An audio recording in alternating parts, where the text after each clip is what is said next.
Bonjour à tous, c'est les Lucasfilles. Bonjour Claire. Bonjour Aurélie. Pour cet épisode, on va entrer du pied gauche dans la grotte, ça porte bonheur, parce qu'on va rentrer dans la grotte de Ahch-To pour notre épisode du mois consacré aux meilleures, très riches heures du dernier Jedi de Rian Johnson. 3e heure, on entre dans la grotte et on s'intéresse à l'expérience psychédélique de Rey dans cette grotte du côté obscur.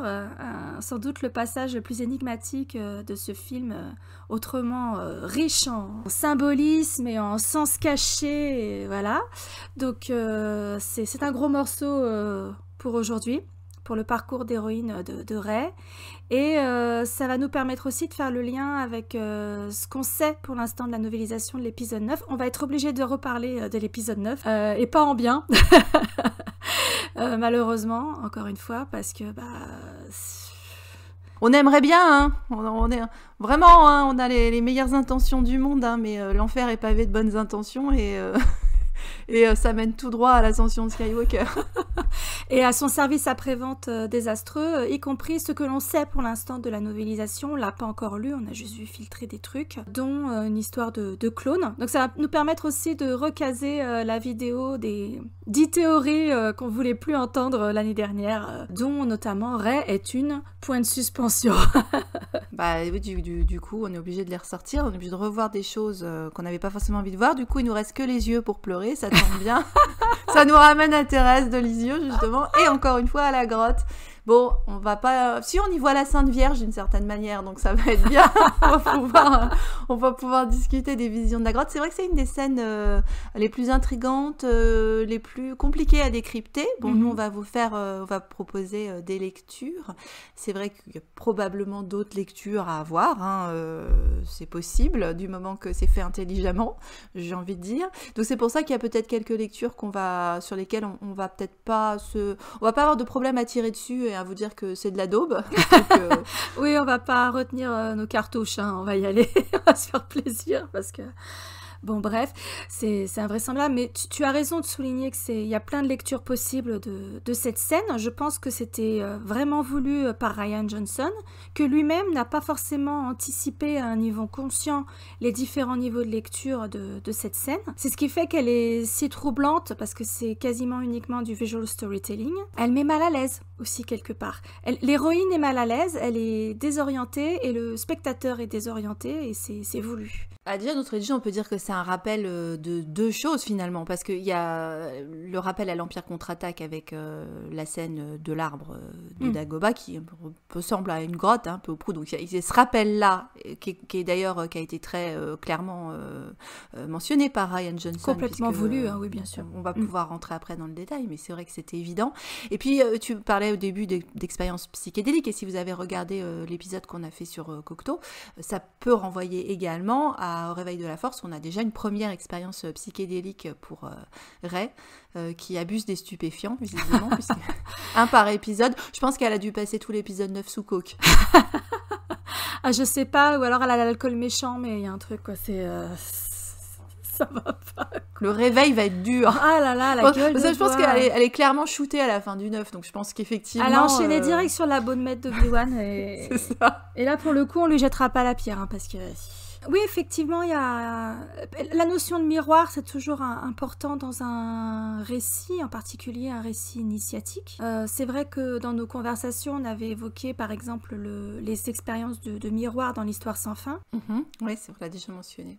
Parce qu'il y a un phénomène de mise en abîme, et alors là, visuellement, c'est très très net dans ce que Rian Johnson nous a proposé, puisque... pour imiter Ben Huro qui imite Jean Cocteau, à un moment donné, Rey passe de l'autre côté du miroir. Donc voilà, c'est...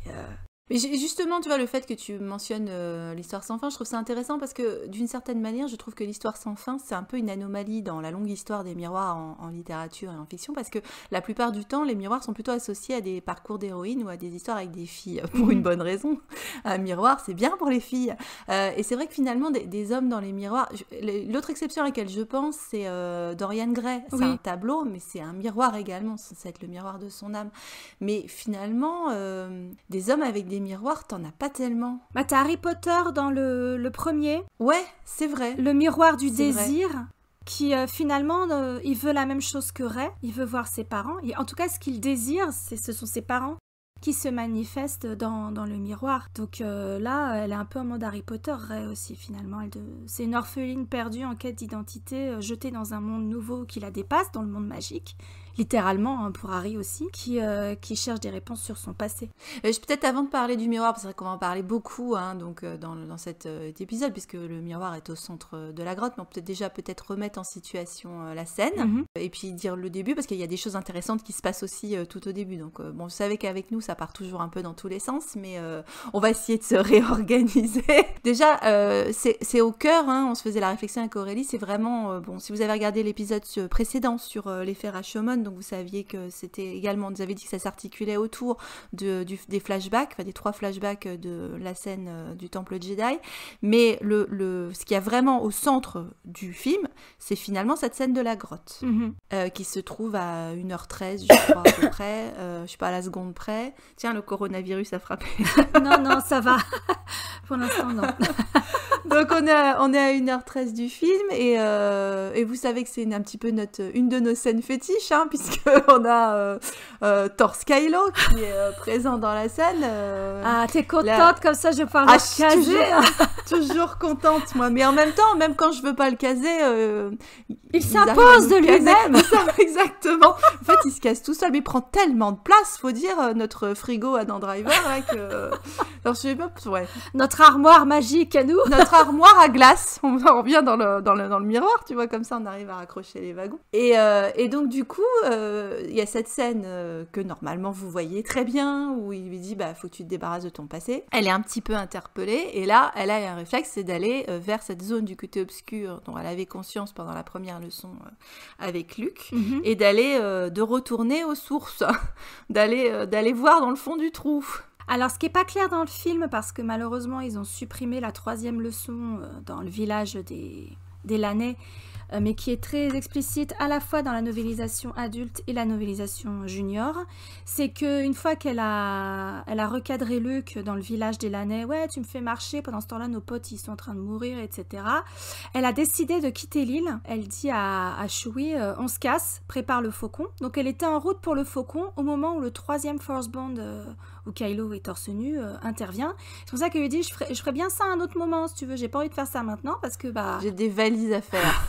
Comme voilà, elle est super vénère, et elle avait ses valises à faire. Exactement, enfin, voyage beaucoup plus léger, rien, bien sûr. Une brosse à dents et c'est bon. Une brosse à dents, c'est plié. Quelques bouquins, il s'est plié. Je crois qu'à ce stade, elle n'aurait pas volé les livres, je pense. En tout cas, c'est pas explicite dans la novélisation. Et elle change d'idée suite à cet échange avec Kylo, et elle fait demi-tour, elle part dans la direction opposée du faucon, c'est-à-dire celle de la grotte. Donc il y a tout ce setup qu'on n'a pas dans le film, parce que ça a été coupé, et sur lequel il y a une insistance dans les 2 novélisations. Elle change d'avis, elle avait absolument pas anticipé d'explorer le côté obscur, et ça montre vraiment à quel point cet échange avec Kylo l'a remuée, parce qu'elle fait demi-tour et elle fonce dans la grotte.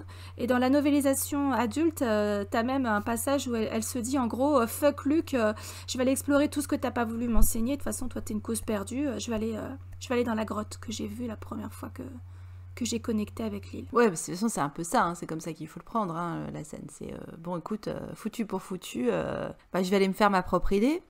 Puis à faire un petit plongeon, ça va lui rafraîchir les idées, hein, après... Alors, elle sait pas nager, hein. Dans le film, on voit qu'elle se débrouille. Elle se débrouille bien, hein. Ah, ouais, y a pas de problème. Hein. Allez, hop. La novélisation, elle patauge comme un chien, elle se dépatouille, mais elle pense, oui, de toute façon, sur Jakku, les leçons de natation, c'était pas une priorité. Bah, c'est ça. Là, pour le coup, tu pouvais dire qu'elle était cheatée au niveau des pouvoirs, parce que visiblement, elle a pas pied. Hein. Non, elle a pas pied, puisque t'as toutes ces... On va y revenir, mais t'as toutes ces créatures marines mortes, tous ces squelettes, pas dans le placard, hein, pas dans l'armoire, mais dans l'eau. qui sont présentes, quoi. Alors, revenons à cette grotte qui se présente quand même. Bah voilà, oui. C'est pas une grotte conventionnelle, hein, elle n'est pas rentrée. C'est même pas... Parce que bon, on a déjà parlé des ouvertures ioniques avec l'arbre. Bon, mais là, c'est sûr que... on y allait avec les gros sabots, hein. Et à la base, les algues qui entourent cette ouverture, qui est par ailleurs sur un plateau quasiment parfait de roches humides, parce que forcément il y a tout le temps les embruns, voire des fois elle est immergée à marée haute, les algues étaient censées être rouges dans le concept art. Et puis finalement, ils les ont faites noires. Donc du coup, ça ressemble plus encore à des poils pubiens. Petit rappel, quand même, la première fois qu'on voit la grotte, c'est dans la vision carrée pendant la première leçon. C'est ça. Et la grotte, elle explose en geyser à la tronche de raie, tu vois. Éveil sexuel féminin, wouhou. Vraiment. Ils les ont pas faites en rouge, ils ont fait la technique des publicités pour les serviettes hygiéniques et les tampons. Oui. C'était, bon, non, on va faire bleu à la place, c'est bien. Parce que, voilà. Voilà, tous les mois, on fait du sang bleu, bien sûr, on vous le confirme. Donc, c'est comme le lait, tu sais. Dans Star Wars, peut-être que c'est bleu. Peut-être que c'est bleu dans Star Wars. Ouais, peut-être. On ne sait pas tout, on ne dit pas tout. Et donc, elle s'amène dans cette grotte, elle se penche et elle n'a pas pris d'armes. Juste avant, elle avait son sac à dos, son bâton, etc. Et au moment où on la retrouve, il y a un gros plan sur ses pieds et ses mollets, où elle va sauter pour rejoindre la plateforme où se situe l'ouverture de la grotte. Elle n'a déjà plus ses armes. Là où Luke était entré, lui, avec ses armes dans la grotte, malgré les mises en garde de Yoda. Ah, déjà, c'est répétition avec une différence aussi. Donc, c'est une femme, elle rentre sans ses armes. Ça, c'est intéressant aussi. On est quand même dans l'éveil de sa féminité et de sa sensualité, de ses qualités plus douces. Et le payoff, ce sera juste après, quand elle touche la main de Kylo, bien sûr. Ouais, en même temps, c'est vrai que si tu reprends par rapport à Luke sur Dagobah, il rentre dans une structure souterraine, voilà, une espèce de terrier finalement, sous les arbres, et c'est bourré de serpents. Ouais. Bon, le serpent, en dehors du côté tentation, t'as quand même une symbolique, assez particulière. Alors qu'entre les sabres et le serpent, et le fait qu'il rencontre un homme là-dedans... effectivement, dans son parcours de héros, là, c'est pas très féminisé. Mais par contre, lui rentre dans une grotte qui est éminemment organique.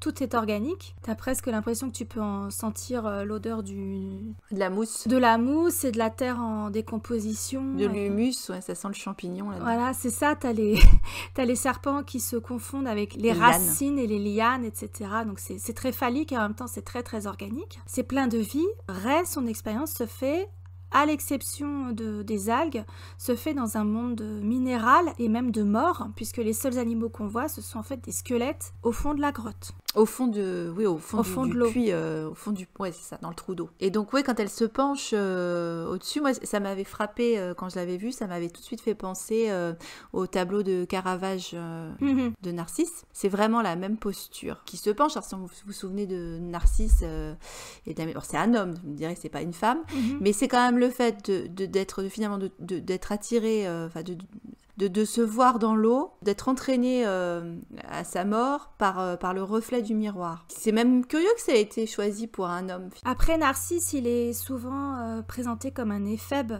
Tu as aussi cette ambiguïté de la mythologie grecque au niveau de la sexualité des hommes et cette espèce de vision fantasmée qu'en avaient les peintres de la Renaissance, dont certains préféraient la compagnie des hommes à celle des femmes. Michel-Ange, je pense à toi. Et donc du coup, y a peut-être de ça aussi. C'est un peu comme Ganymède qui, selon les peintres, est représenté comme un jeune éphèbe sexuellement qui pourrait être émancipé, ou chez Rubens, c'est vraiment des gros poupons. Voilà, ça dépend vraiment de la sensibilité du peintre, quoi. Sauf que c'est vrai qu'il y a plus de femmes qui sont mortes victimes de miroirs, oui, de la thématique du miroir, que d'hommes. Concrètement, c'est les femmes qui sont prisonnières des miroirs, qu'on va pouvoir en discuter après. Mais c'est vrai, je sais pas si c'était conscient chez lui d'avoir refait ce tableau, mais c'est la même palette. Et donc, du coup, elle chute du coup, en ayant cette ouverture qui représenterait un sexe féminin, bon, pas seulement, on pourrait essayer de le comprendre comme autre chose, mais ça semble le plus évident, on va dire. Elle tombe dans sa propre féminité, finalement, c'est se voir elle-même. Oui. C'est son miroir, ça la renvoie à son miroir à elle. Et potentiellement un piège. Elle tombe dedans, elle est victime de ça. Victime, oui et non, parce que c'est quelque chose qui l'appelle. Luc lui fout la honte, essaie de la culpabiliser parce qu'elle n'a pas eu peur d'aller vers le côté obscur, ce lieu. Et elle lui dit, mais ce lieu voulait me montrer quelque chose. Il lui dit, ouais, t'y allais, t'as même pas réfléchi, etc. Donc il veut lui foutre la honte de rechercher sa féminité. C'est un peu du slut shaming, enfin, tu vois, c'est... Et c'est pas déconnant que... Ils remettent le couvert quand il découvre sa connexion avec Kylo. Il veut la dégager de l'île. Il veut lui foutre la honte pour cet éveil sexuel. Faut penser à la ligne de dialogue qui a été coupée au montage de ouais, tu nous as exposé au côté obscur pour une paire d'yeux, pour de jolis yeux, tu vois. Donc il y a aussi cette notion-là de vouloir faire culpabiliser la jeune fille pour la découverte de sa sexualité, pour s'avancer vers la maturation sexuelle. Oh là, clairement, quand même, elle le vit pas très bien sur le moment. Elle y va en plus un petit peu en méfiance sur la pointe des pieds. Puis elle se fait saisir. Hein. C'est comme si elle se faisait attraper par le bras et jetée au fond du trou. Alors c'est vrai que visuellement, on a presque l'impression qu'une main invisible l'a attrapée. Même si dans les novélisations, il est dit que les algues ont cédé sous elle et qu'elle a glissé. J'ai glissé, chef. Elle a glissé dans la piscine. Je suis tombée dans la piscine sans son petit pull marine. Mais visuellement, dans le film, c'est un peu plus ambigu. Et là aussi, je pense que c'était voulu, bien sûr. Et au moment où elle tombe, elle plouffe. Et ses cheveux se défont. Donc ouais, c'est ce que j'allais dire. On a enfin un changement de coiffure. C'est vrai qu'elle a ses petits chignons juste avant, et puis quand elle ressort, c'est fini. Elle est coiffée Nathalie Wood. À partir de là, elle a un autre look qu'elle va garder jusqu'à la fin de l'épisode 8. Et puis après, on s'en fout. Mais elle a complètement changé, complètement changé de coiffure. Et ça, pareil, hein, Ryan, il sait très bien que... à partir du moment où une jeune femme en devenir voit sa coiffure se défaire, ses cheveux se libérer, c'est un signe d'accès à la maturation sexuelle, c'est un signe qu'on va passer à l'âge adulte, qu'on est en train de grandir. Donc il a bien exploité ça. Et c'est pas déconnant que ça se fasse pile à ce moment-là, c'est le moment où ça devait se passer parce que c'est le moment où elle, en plongeant dans l'eau, en plus tu as la notion de l'élément eau, et l'eau c'est la féminité, c'est aussi l'inconscient. C'est les pulsions inconscientes. Donc, elle a passé tout l'épisode 7 et une bonne partie de l'épisode 8 à chercher des réponses et des validations à l'extérieur.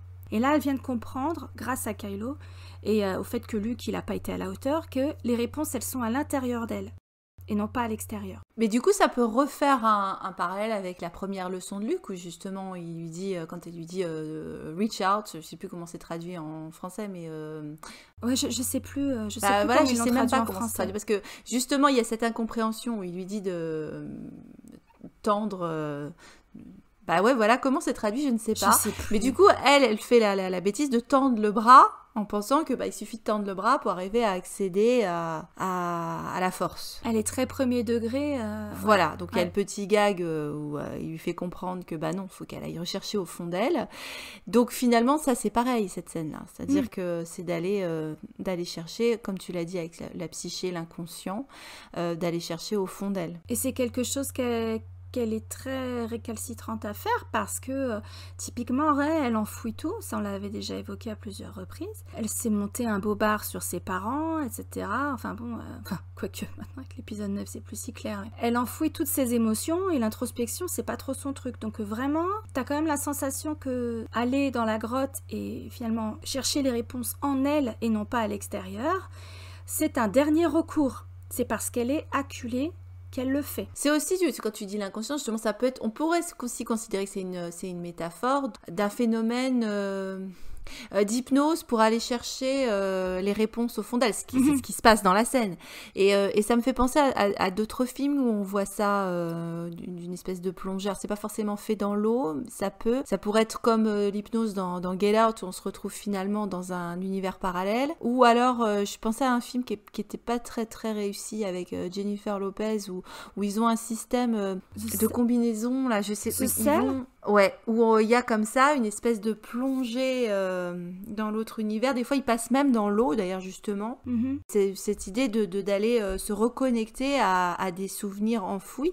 Et c'est ce qu'elle essaye de faire là, en essayant de retrouver un souvenir de sa famille et de ses parents. Et en fait, la grotte, c'est aussi c'est un utérus, c'est une matrice. Il y en a plusieurs dans l'épisode 8, des matrices. Et là, en plus, vous avez l'élément aquatique. Donc, elle retourne aussi à l'élément féminin par ce biais-là, c'est-à-dire le liquide amniotique. Bah, tu peux carrément même partir juste sur le visuel de Matrix aussi, hein, parce que au moment là où il prend sa petite pilule bleue, là, ou rouge, je sais plus laquelle, il renaît dans le liquide amniotique, il se rend compte que le monde n'est pas exactement comme il l'avait imaginé. Ouais. Le côté élément liquide, renaissance, si on peut penser au baptême également, tout à mais fait. j'irais plutôt, comme toi, je dirais plutôt peut-être sur le côté liquide amniotique, renaissance. Ouais, ça peut se poser là aussi. Ouais. Donc ça fonctionne à tous les niveaux pour Rey, puisqu'on est sur son parcours d'héroïne.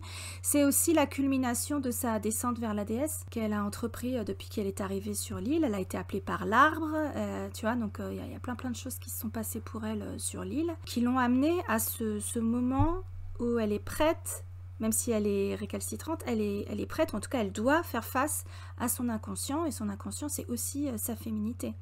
Et c'est là aussi que le fait d'avoir la force, c'est une métaphore pour sa féminité. Son éveil à la force et son éveil à sa féminité se font en même temps, normalement. En tout cas dans le 7 et dans le 8. Donc elle est au fond de la grotte, et là... Rey, qui ne sait pas nager, se débrouille quand même pour monter sur le sol. Et elle se retrouve face à ce grand miroir qui est en fait la roche polie par l'érosion. Alors, avec plein de craquelures dans la roche. Et là, elle se rend compte que d'un seul coup, il y a une infinité de reflets d'elle dans le miroir. Et ça aussi, ça peut encore une fois renvoyer à l'épisode avec Luke, puisque finalement, c'est lui qui voit. Enfin, c'est un miroir aussi. C'est pas une infinité, mais à chaque fois, c'est le potentiel de ce qu'on pourrait être. Oui. Pour Luke, c'était Vador. La connaissance qui pourrait aussi basculer du côté obscur et que finalement, son miroir, son repoussoir, c'est Vador. C'était ça qu'il devait comprendre. Mais c'est aussi l'expérience dans la grotte, c'est aussi le moment où tu es face à ton ombre, où tu dois affronter, en tout cas, reconnaître l'existence de ton ombre, de ce que tu pourrais potentiellement devenir si tu perds le contrôle, si tu cèdes à tes pulsions les plus basses. Ou la rage, la colère, enfin bon, bref quoi, l'ombre, le côté obscur. D'où l'échec de Luke d'ailleurs. D'où l'échec de Luke, bien sûr, qui est mis en miroir avec l'échec de son père. Et puis c'est la grotte du côté obscur. Ce qui est intéressant, c'est que là, dans les deux cas, le côté obscur va révéler une vérité que la personne a du mal à encaisser, qu'elle va peut-être analyser de façon erronée. Ah mais c'est ce qu'elle t'avait très bien dit Yoda, de toute façon. Qu'est-ce que je trouverais dans la grotte ? Ce que tu y apporteras. C'est l'auberge espagnole en fait, la grotte.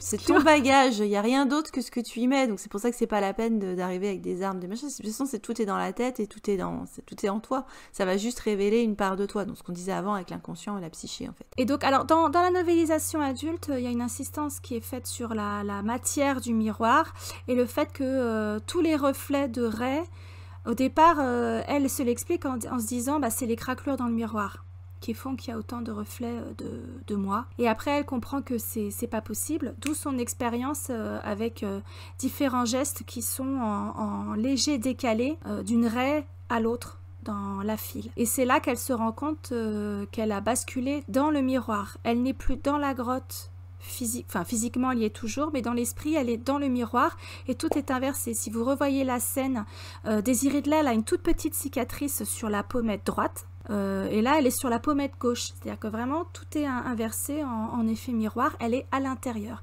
Et c'est dans le miroir que se trouvent toutes les autres raies de la file. Oui, et c'est vrai que c'est là que les interprétations peuvent partir en cacahuète, parce que c'est vrai qu'on en a vu beaucoup. Alors, on va peut-être commencer justement par adresser celles que vraiment on n'a pas envie d'entendre et qui, pour nous, tient pas le coup. Alors après, ils peuvent reconnaître tout ce qu'ils veulent. Hein. Et c'est aussi tout le problème du service après-vente de l'épisode 9, c'est que ils vont arriver à nous chier dans la colle sur des trucs qui sont très bien faits dans l'épisode 8. C'est ça, ouais. Donc du coup, puisque dans la novélisation, dont on va bientôt vous faire sur lequel on va bientôt vous faire un petit point, un gros point, on sait pas, un gros point dans la gueule,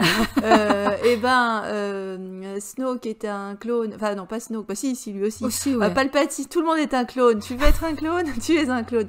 Donc Palpatine est un clone. Bon, on vous dira tout le bien qu'on en pense un peu plus tard, ou peut-être dans un autre épisode. Le fils est un clone. Bon, et du coup, certains se sont dit, ah bah chouette, parce ils nous ont bassiné pendant 2 ans avec leur théorie sur le fait que si on voyait autant de Rey, c'est parce que c'était un clone. Et nous, on avait dit non, c'est une théorie à la nous, con. alors, non, ça semblait con déjà par rapport à la scène, et puis aussi, c'est vrai que ça appauvrirait considérablement l'histoire. Enfin, on voit que ça apporte rien, c'est nul. Ah, c'est nul. Complètement naze. À la limite, je le tolère, limite, tu vois, si Kylo il s'en prend une pour avoir un remplaçant. mais du coup, comme c'est pas elle, ça marche pas. Donc non. il serait pas content quand même. Donc ce serait juste comme avoir une poupée gonflable et puis c'est tout. C'est ça. Donc niet, voilà. Donc on oublie ça. Mais du coup, certains, quand ils ont vu passer les extraits de la novélisation ou qu'ils ont pu acquérir la novélisation, que nous on n'a pas encore, eh bien, se sont dit tant mieux, j'ai enfin compris la scène de la grotte. Et là, on dit non, t'as toujours pas compris la scène de la grotte. Parce que pour l'instant, ils nous ont quand même toujours pas lâché le morceau que Rey serait un clone. C'est peut-être une fille de clone. Une petite fille de clone, mais ça n'est pas un clone, elle serait venue par voix basse, normalement c'est bon. A priori, ouais. Ça, ou césarienne, on sait pas, mais du coup, non, Rey n'est pas un clone. Enfin, c'était pas on vous l'avait déjà dit sur les 10 théories qu'on veut plus voir, et on le maintient, je pense que ça n'a jamais été conçu de cette façon.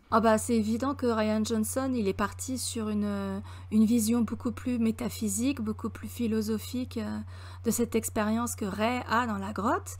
C'est pour ça qu'il y a plein d'interprétations possibles. Encore une fois, il les a sans doute pas anticipées toutes. Je pense pas qu'il avait anticipé Rey est un clone parce qu'il devait trouver ça tellement con, lui aussi, que bon voilà quoi. Ça peut être toutes les Rey qu'elle peut devenir. Donc ça, on a peut-être un indice dans la novélisation. Et alors dans la novélisation, elle se rend compte que du coup, il fallait, après toutes ces Rey qui sont là, Rey savait qu'elle devait aller plus profond, que le monde à l'intérieur de la pierre semblait uniquement en apparence se poursuivre à l'infini. Et c'est là qu'on fait le lien avec un élément très très important de cette scène, qui est la voix off. Voilà, il a réutilisé dans ce... Puis en plus, elle est prise en sandwich entre le 2e flashback et le 3e flashback, cette séquence. Donc c'est hyper important. C'est le jambon dans le sandwich. C'est ça. Rey est un jambon, et nous aussi d'ailleurs au message.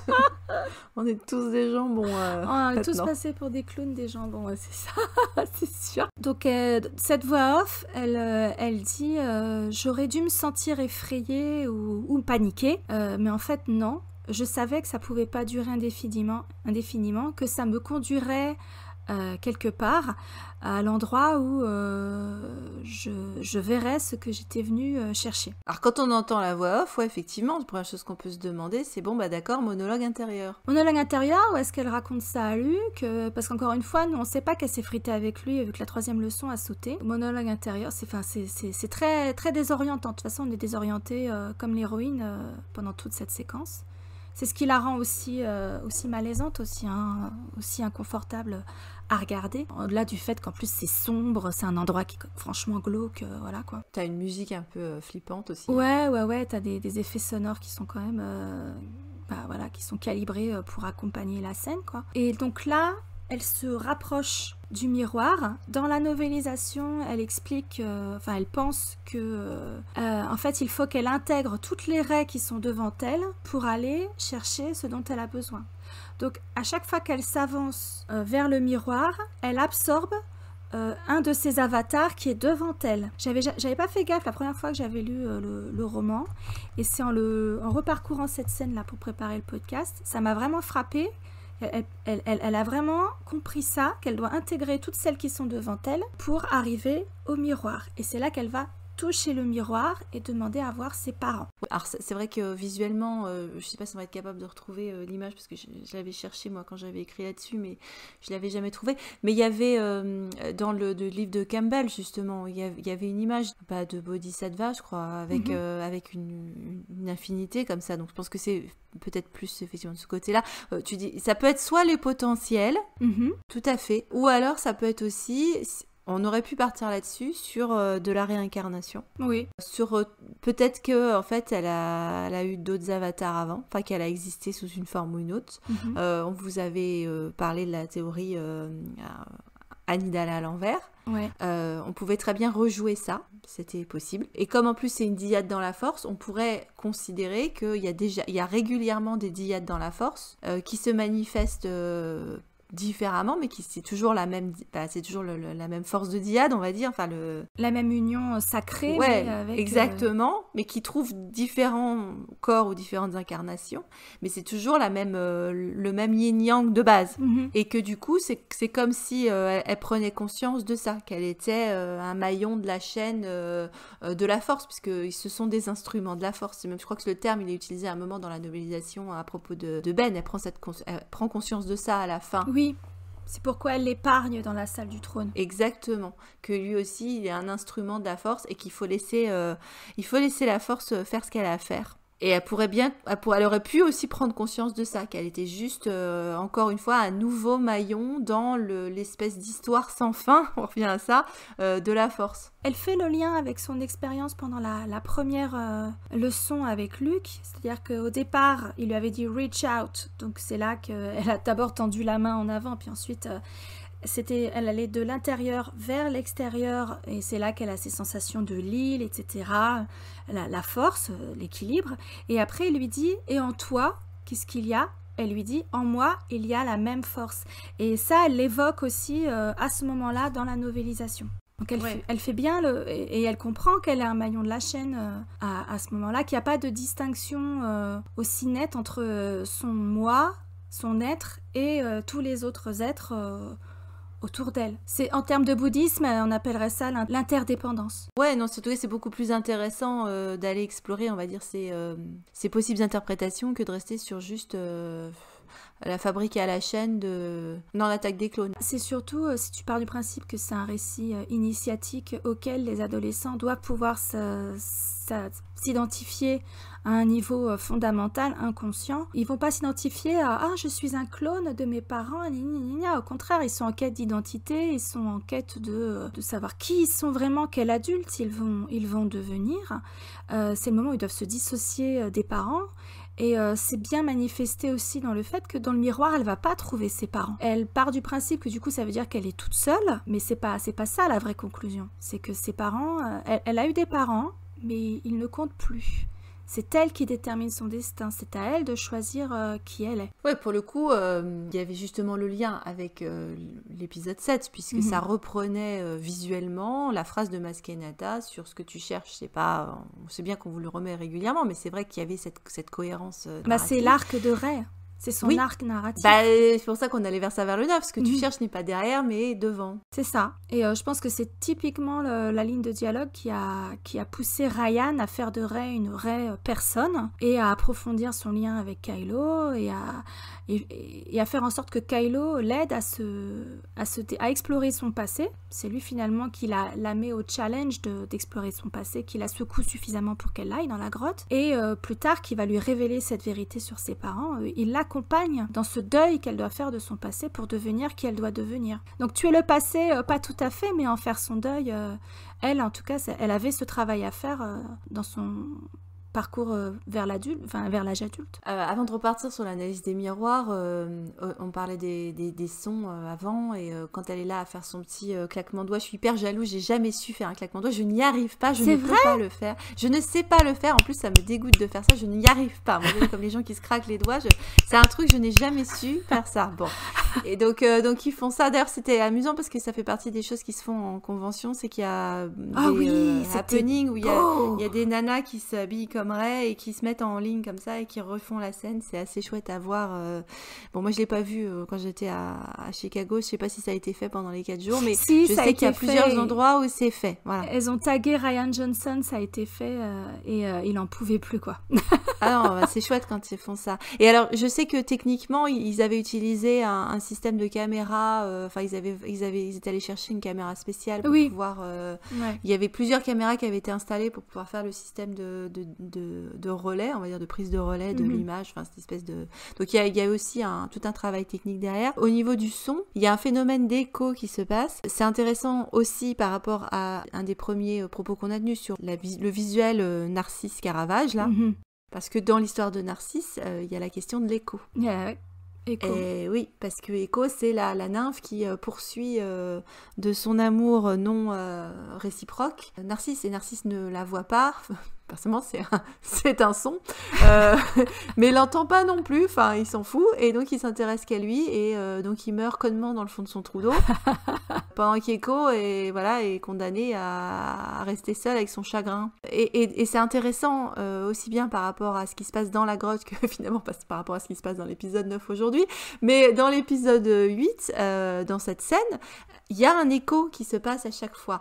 Et il est à 2 niveaux, parce qu'il y a à la fois l'écho de ces sons-là et de sa manière de parler, qui déjà peut mettre un indice par rapport au fait qu'il y a un force bond aussi en cours, parce que même à l'intérieur de la grotte, on a un peu une distorsion sonore qui est un peu celle utilisée dans ces force bonds avec Kylo. Et quand on sait a posteriori, puisque vous avez vu le film, c'est plus un suspense, que la personne à qui elle parle à ce moment-là, c'est Kylo. Donc ce qui fait cette scène un flashback d'ailleurs, finalement, alors qu'on pense que c'est l'action en cours, mais c'est un flashback. Et donc c'est un peu sournois parce qu'on le voit pas arriver. Et du coup, là, elle se sort, elle, de l'eau, contrairement à Narcisse, et elle va chercher un écho ailleurs. Oui. Elle trouve un écho à sa souffrance, à sa solitude, à ses difficultés.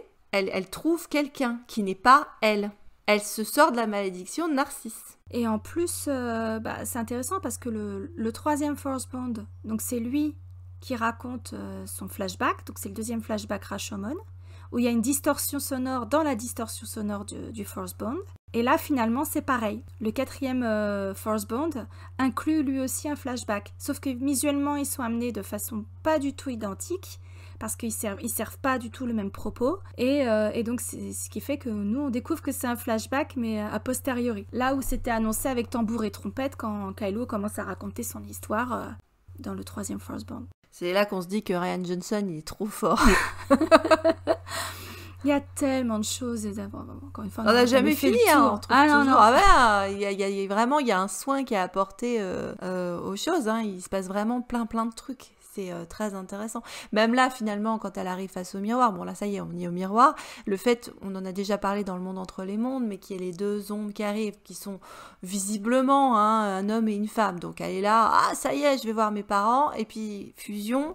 Et bon, ça n'a jamais été dit, mais c'est vrai qu'on a vraiment l'impression que c'est Kylo qui est derrière. Hein. C'est les cheveux. C'est les cheveux, c'est à peu près la taille. La largeur des épaules. Et en plus, ça annonce le fait que juste après, c'est ce qui se passe. Parce que quand elle est là à tendre le doigt et que de l'autre côté, t'as quelqu'un d'autre qui lui tend la main, ce qui est aussi un gros trope, un gros cliché de à travers une porte, les 2 amants, ou à travers un mur, les 2 amants se donnent la main, enfin mettent la main face à l'un à l'autre, et sans le savoir, ça on le voit, mais dans un nombre de séries, de films et de machins, ou de dessins, de dessins animés aussi, bah là on l'a, c'est-à-dire que c'est une forme de communion.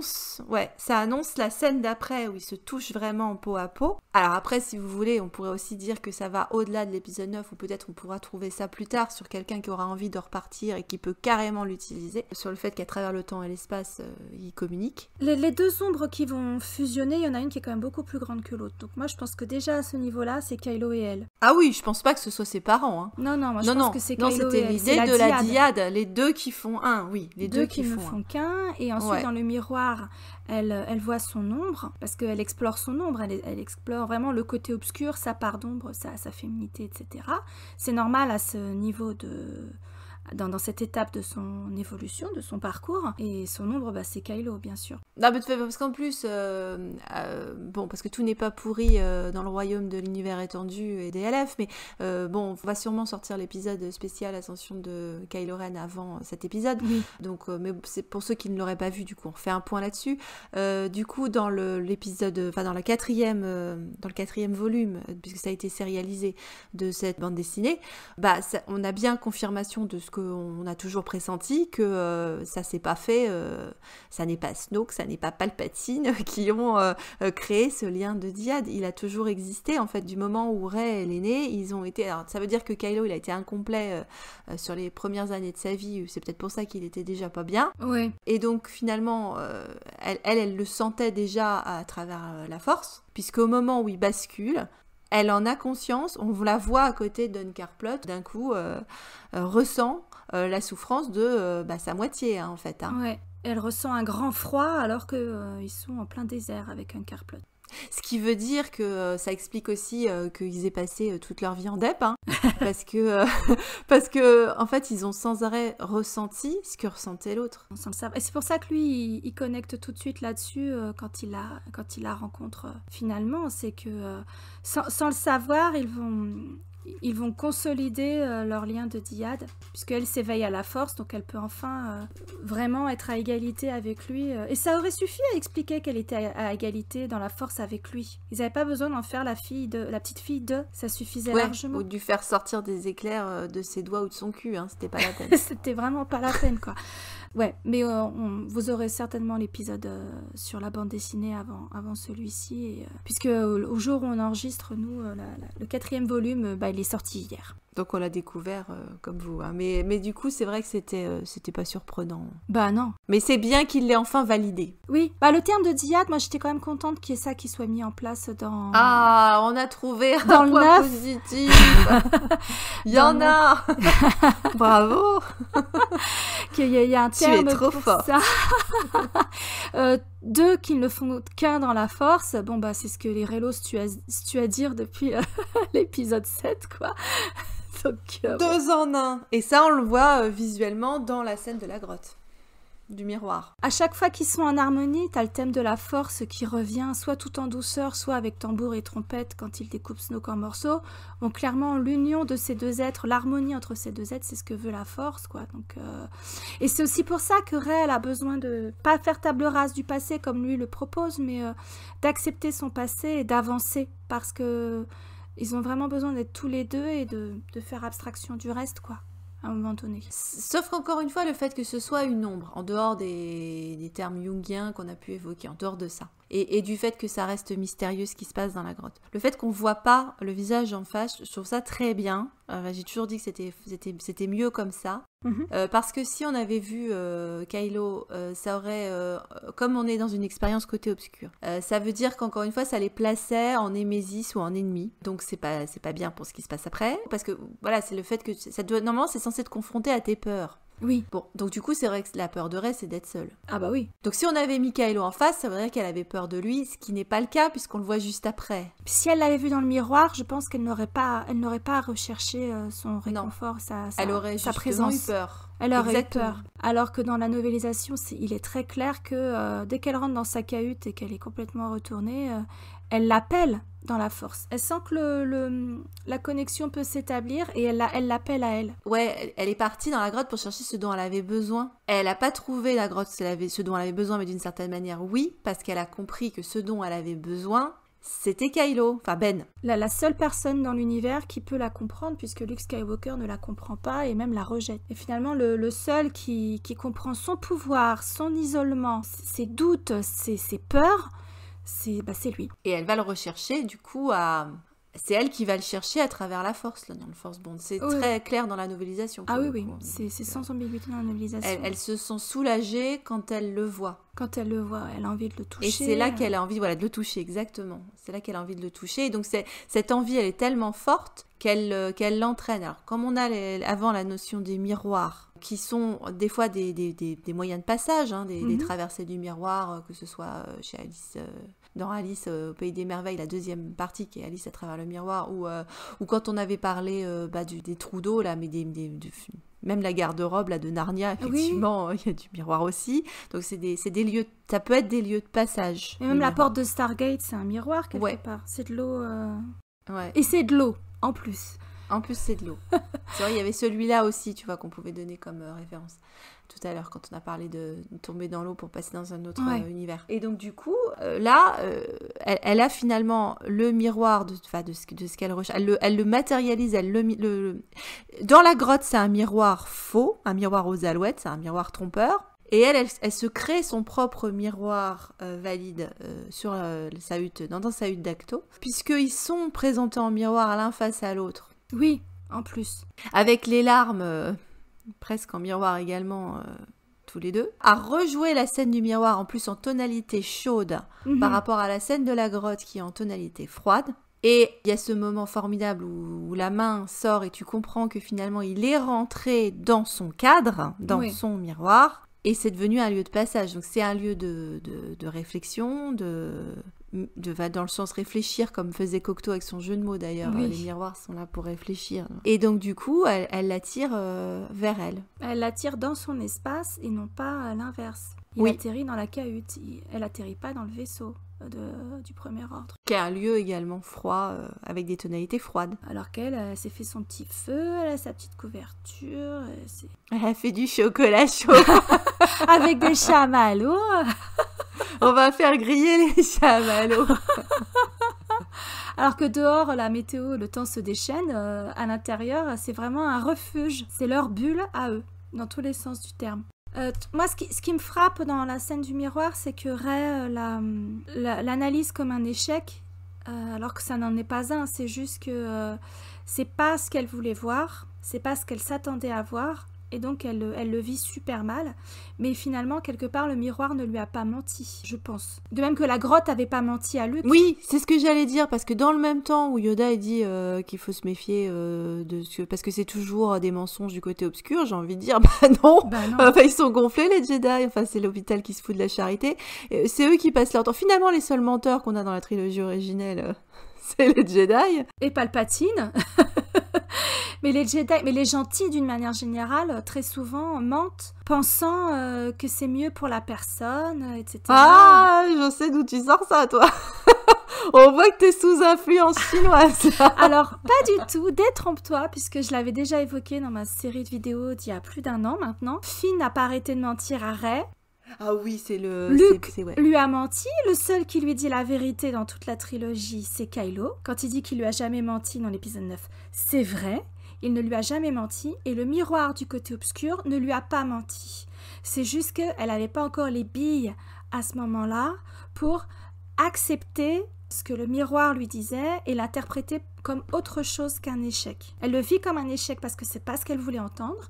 De même que quand Kylo va l'assommer en disant tes parents, ils sont morts, c'était des moins que rien, ça va l'assommer parce que c'est pas ce qu'elle a envie d'entendre, c'est pas ce qu'elle a fabriqué dans sa tête comme mensonge, pas pour survivre tout simplement, hein, pour se lever le matin et aller piller les épaves. Donc du coup, elle le rejette. Mais c'est pas des mensonges. Non, ben, je crois que Rian Johnson avait dit très clairement, la pire chose qu'elle pouvait entendre, elle, sa pire épreuve, c'était ça. C'était que justement, elle n'avait pas de place dans l'histoire, enfin qu'elle venait de rien, qu'il n'y avait pas...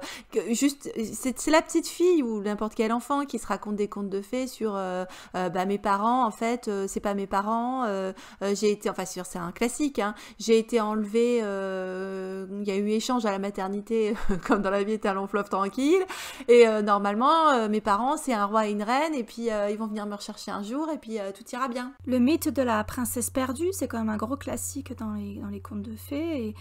Et oui, on est tous passés par cette phase où vous n'êtes pas mes parents, qui est une phase normale aussi. Hein. Après, il fallait qu'elle refuse cette idée. Et qu'elle accepte aussi l'idée que c'est elle l'héroïne. Que c'est pas Luke qui va prendre le relais, que c'est pas Kylo qui va prendre le relais, en tout cas pas à ce stade dans l'épisode 8, que celle qui doit être la bonne personne, qui fait les bons choix au bon moment, c'est elle, Rey, rien du tout. C'est en ça que c'est une héroïne hyper inspirante. Ouais, d'où la lignée de Rey encore, parce que la ligne de Rey c'était ça, c'était choisis la bonne version. Choisis la bonne version, choisis celle que tu peux être, tu es une page blanche, elle avait vraiment été conçue comme une page blanche à la base, c'est-à-dire l'opposé, le miroir de Ben Solo qui lui, toute son histoire, y compris son prénom, sont tellement chargés que c'est impossible de vivre avec le poids de tout cet héritage, et il le redit dans l'ascension de Kylo Ren, c'était impossible toutes ces attentes pour lui. Elle, il n'y a aucune attente pour elle parce qu'elle vient de rien, donc elle peut tout faire, elle peut choisir ce qu'elle veut devenir. Et ça, c'était avant. C'était avant le drame, ouais. On en revient toujours là. C'est un message qui était beaucoup plus positif et source d'inspiration pour toutes les petites filles et même les petits garçons qui se disent ok, moi demain je peux être un héros, je peux être comme le petit garçon au ballet. Pour l'instant c'est un petit garçon qui subit machin, mais il a la force, un jour il sera un héros, il fera une différence. Ça c'était vachement important. Je pense que c'est ça aussi que Rian Johnson voulait mettre en place, quoi. En tout cas dans les commentaires du Blu-ray, c'est évident que c'est ce qu'il a mis en place dans le film. Ouais, puis c'était bien vu avant que peut-être d'autres éléments nous donnent l'impression qu'il y a quelqu'un qui est venu s'essuyer les pieds sur le paillasson, quoi. Et qu'avant, il a un peu marché dans la crotte de chien avant. Désolée pour les analogies, ça sort comme ça. Mais tout ça pour dire que cette scène de l'épisode 8... Je pense qu'il faut vraiment qu'on se raccroche à notre ressenti au moment où on a vu l'épisode 8 et à tout ce qu'on en a tiré entre l'épisode 8 et la sortie de l'épisode 9, parce que l'analyser a posteriori avec les nouveaux éléments, ce n'est pas lui rendre justice et c'est trahir l'intention dans laquelle elle a été filmée, je pense.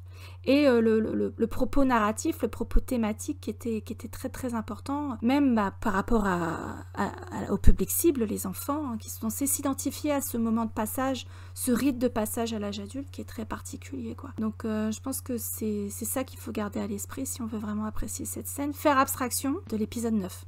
Là vraiment, encore plus que d'habitude, quoi. J'ai envie de dire. Pas juste pour votre santé mentale, mais tout simplement pour ne pas se déconnecter de toutes les intentions qui sont derrière la scène de la grotte dans le dernier Jedi, quoi. Ah bah je pense qu'il y a un moment où effectivement on va être obligé de se dire que c'était bien la postlogie, hein. C'est dommage qu'ils aient jamais fait un épisode 9. Ah, j'aurais bien aimé savoir ce qui se passe après les derniers Jedi.